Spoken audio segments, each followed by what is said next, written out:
it sounded really, really cool. So tell us all about Space Camp. Yeah, I had the chance to go to Huntsville, Alabama, which is where Space Camp is located. And actually, I want to make sure I make this point. There is a Space Camp in Russia, too. Okay. Most people don't know that. Yeah. It's all in Russian, and you're going to need to jump through some hoops to get to go there. But there is one in Russia as well. So it's not the only space camp in the world, but our space camp is in Huntsville, Alabama. And I got to spend a day doing a sort of highly compressed but very representative attempt at, what space camp is like. And they offer it for both children and adults. Yep. Adults are totally welcome. And I mean, I would do it again in a heartbeat. I want the 3-day experience. I want the whole thing. Right. You get to do simulated missions. You get to you suit up with the assistance of one of their team members, and they hoist you up on cables, and you have to do a sort of a spacewalk with a partner where you're clipping in and out, and you can't drop anything because in space, if you drop something, it floats away. Well, and something you said, if I can interrupt really quickly, something you said about that is that I'm going to look at the quote here because I have it, I think, on the next page. Something about it being really.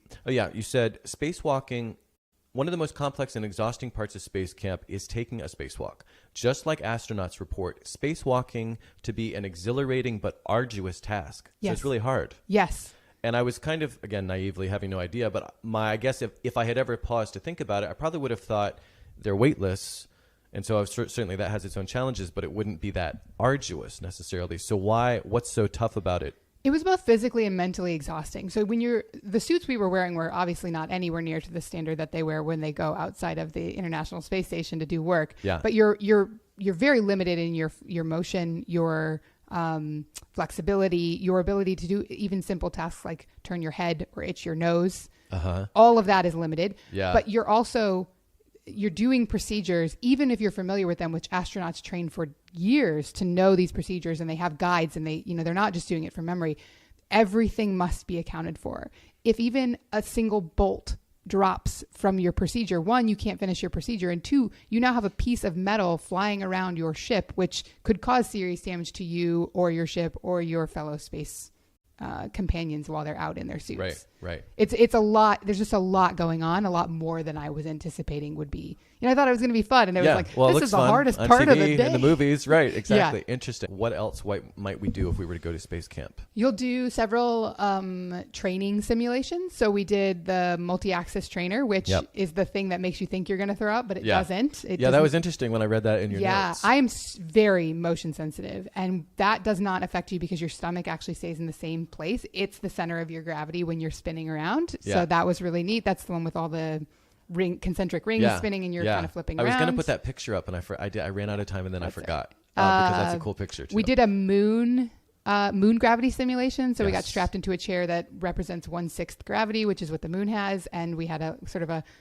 guide holding us on a leash as we bounced up and down a sort of moon landscape simulation. And what was that like? It was actually a lot harder than you'd think because we were sort of constrained by the space we were allowed to move in, but it'd be very easy to underestimate your ability to propel yourself up and away from where you want to be. Right. Interesting. Yeah. Yeah. Okay.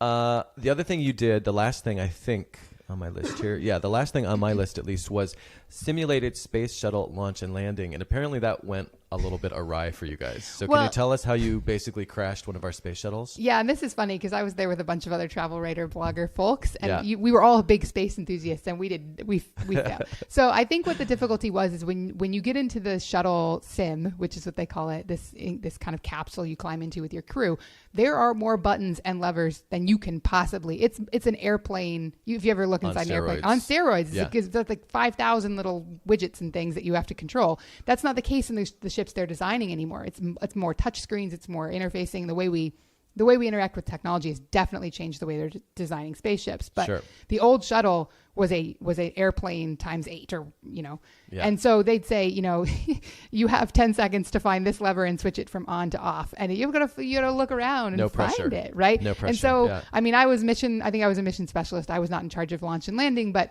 it was I could see it was a lot for our crew to try and manage. And so we crashed on the beach. We didn't make it back to the runway. Well, but I guess crashing on a beach, if you have to crash someplace, is that's better what than I said. Yeah, it wasn't the water. Hard or the water. Yeah.